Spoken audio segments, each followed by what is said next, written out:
Nicolas মাদুরোও কি সাদ্দাম হোসেন অথবা Manuel নোরিয়েগার মতো ভাগ্যবরণ করতে যাচ্ছে?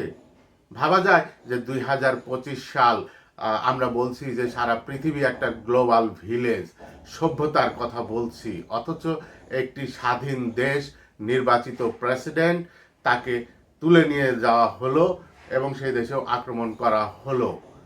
এটা সভ্য সমাজ, আমরা শুধু মুখেই বলছি, কিন্তু আমাদের কাজে কর্মে এখনো অনেক ক্ষেত্রেই মধ্যযুগীয় বর্বরতা খেয়াল করা যাচ্ছে। প্রেসিডেন্ট নিকোলাস মাদুরো আসলে একজন মাদক কারবারি, নাকি আসলে ট্রাম্পের নজর বিশ্বের অন্যতম বড় তেল খনির দিকে? আমেরিকার উদ্দেশ্য শুধুমাত্র ভেনিজুয়েলার তেল ও খনিজ সম্পদ দখল করা? আমেরিকার ভেতরেও এই প্রশ্ন উঠেছে এখন। এমনকি 2024 সালে নির্বাচনে জিতে প্রেসিডেন্ট হওয়া মাদুরোকে স্বীকৃতি দেয়নি এই ট্রাম্প প্রশাসন। উল্টো আরো ট্রাম্প প্রশাসন অভিযোগ তোলেন ভেনিজুয়েলার জনগণ দুর্দশাগ্রস্ত এবং সেখানে গণতন্ত্রকে পুনরুদ্ধার করতে হবে। নেপথ্যে রয়েছে বিরাট এক রাজনৈতিক কৌশল ও ওই খনিজ সম্পদের থাবা বসানোর গভীর ষড়যন্ত্র। দৈনিক প্রায় 10 লক্ষ ব্যারেল তেল উৎপাদিত হয়। এখানে তেলের মজুত রয়েছে প্রায় 303 বিলিয়ন ব্যারেল, যা সৌদি আরবের চেয়েও অনেক বেশি। এখন সৌদি আরব তো অনেক দূরে, এখান থেকে তো তেল নিতে গেলে অনেক ঝামেলা হয়, কষ্ট হয়, খরচ হয়, কস্টিং হয়। আর ভেনিজুয়েলাতে আমেরিকার একদম পাশের কাছাকাছি। এই জন্যই কি ভেনিজুয়েলার উপরে আক্রমণ, মাদুরোকে ক্ষমতাচ্যুত করা, ট্রাম্প প্রশাসনের একজন পুতুল সরকার সেখানে বসানোই কি উদ্দেশ্য? আসেন আমরা একটু বিশ্লেষণ করার চেষ্টা করি। ভেনিজুয়েলায় উত্তেজনা চলছিল গত কয়েক মাস ধরেই। শনিবার সকালে যাবতীয় আশঙ্কাকে সত্যি করেই ভেনেজুয়েলার রাজধানী কারাকাসে হামলা চালিয়েছে আমেরিকা। মার্কিন প্রেসিডেন্ট ডোনাল্ড ট্রাম্প বারবার অভিযোগ তুলেছেন ভেনেজুয়েলার প্রেসিডেন্ট নিকোলাস মাদুরো আসলে একজন মাদক কারবারি সর্দার। তবে বিশেষজ্ঞদের দাবি, বিশেষজ্ঞরা বলছে অন্য কথা, যে মাদকের বিরুদ্ধে অভিযান আসলে আমেরিকার অজুহাত।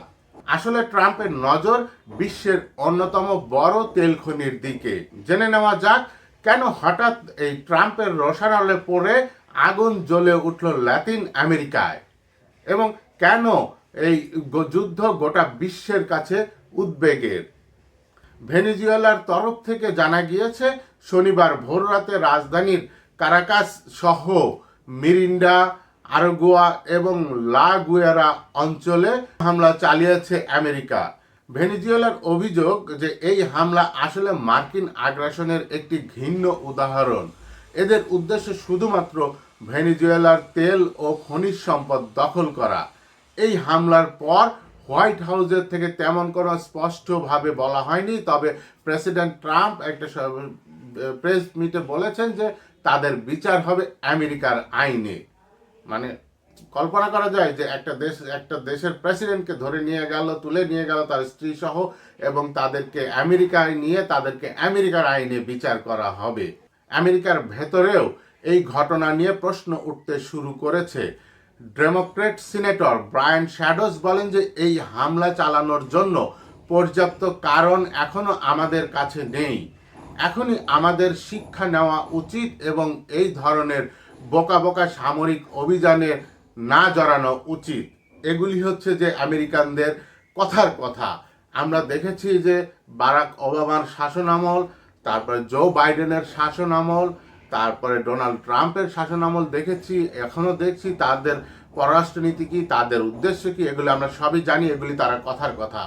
তবে শ্যাডোস বলেছেন যে ভেনেজুয়েলায় ঠিক কি ঘটেছে তার স্পষ্ট ব্যাখ্যা আমেরিকানবাসীর সামনে তুলে ধরার দাবিও জানিয়েছেন। গত কয়েক মাসের ঘটনার পরম্পরার দিকে যদি চোখ রাখা যায়, তাহলে দেখা যাবে যে ভেনেজুয়েলার বিরুদ্ধে মাদক পাচারের অভিযোগ তোলেন ট্রাম্প। ক্যারিবিয়ান অঞ্চলে প্রচুর পরিমাণ সেনা মোতায়েন করা হয়েছে। এরপর মাদক পাচারের অভিযোগ তুলে ভেনেজুয়েলার নৌকাগুলিতে নিশানায় মার্কিন সেনা। গত কয়েক মাসে ভেনিজুয়েলা এবং তার আশেপাশের অঞ্চলের আকাশ সীমাও বন্ধ করার নির্দেশ দিয়েছিলেন মার্কিন প্রেসিডেন্ট। পাশাপাশি ভেনিজুয়েলার তেল ট্যাঙ্কার চলাচলের সম্পূর্ণ নিষেধাজ্ঞা জারি করা হয়। মাদক পাচারের অভিযোগের পাশাপাশি 2024 সালে নির্বাচনে জিতে প্রেসিডেন্ট হওয়া মাদুরোকে স্বীকৃতি দেয়নি আমেরিকার ট্রাম্প প্রশাসন। উল্টো আরও ট্রাম্প প্রশাসন যে অভিযোগ তুলেছেন যে ভেনিজুয়েলার জনগণ দুর্দশাগ্রস্ত এবং সেখানে গণতন্ত্রকে পুনরুদ্ধার করতে হবে।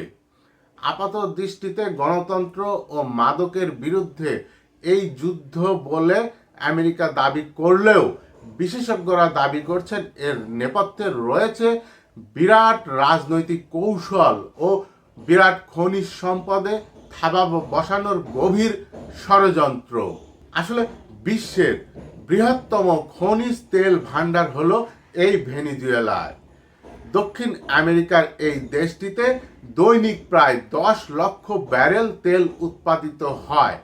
ব্যাপক নিষেধাজ্ঞার পরও এই উৎপাদন চমকে দেওয়ার মতো। এখানে তেলের মজুত রয়েছে প্রায় 303 বিলিয়ন ব্যারেল, যা সৌদি আরবের চেয়ে অনেক বেশি। স্বাভাবিকভাবেই আমেরিকার লভাতুর নজর রয়েছে এই দেশে।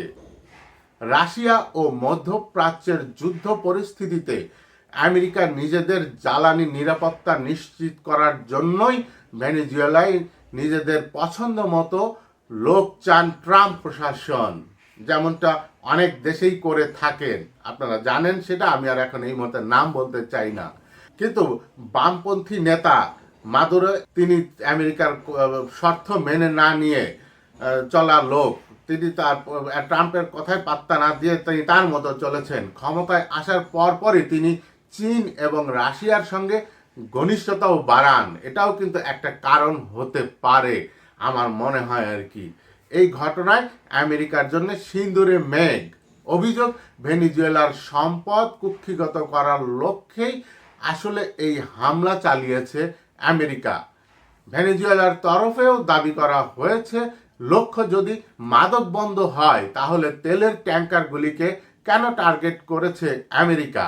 এগুলি ধ্বংস করার একটাই উদ্দেশ্য, ভেনিজুয়েলার আয়ের সমস্ত রাস্তা বন্ধ করে দেওয়া, আর্থিকভাবে দেশটিকে আমেরিকার পায়ের তলায় নিয়ে আসা এবং সেখানে মার্কিন সমর্থিত সরকার বসানো, যাতে ট্রাম্প প্রশাসন যা বলে তাই করে, এমন একটি সরকার চান ভেনিজুয়েলাতে আমেরিকানরা।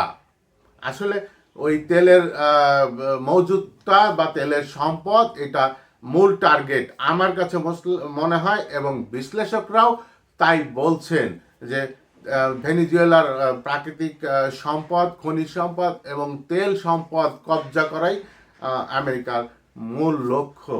আমেরিকার যে সভ্য জাতি তা কিন্তু বলা যাবে না, কারণ ওখানে কিছুদিন পর পরই স্কুলে, পার্টিতে, ক্লাবে কিন্তু আমরা কিছুদিন পর পরই গণমাধ্যমের বরাত দিয়ে দেখতে পাই। এখন দেখা যায় যে নিকোলাস মাদুরো এবং তার স্ত্রীর ভাগ্যে কি আছে। বন্ধুরা, ভালো থাকবেন, নিরাপদে থাকবেন, সুস্থ থাকবেন। দেখা হবে পরবর্তী সময়তে।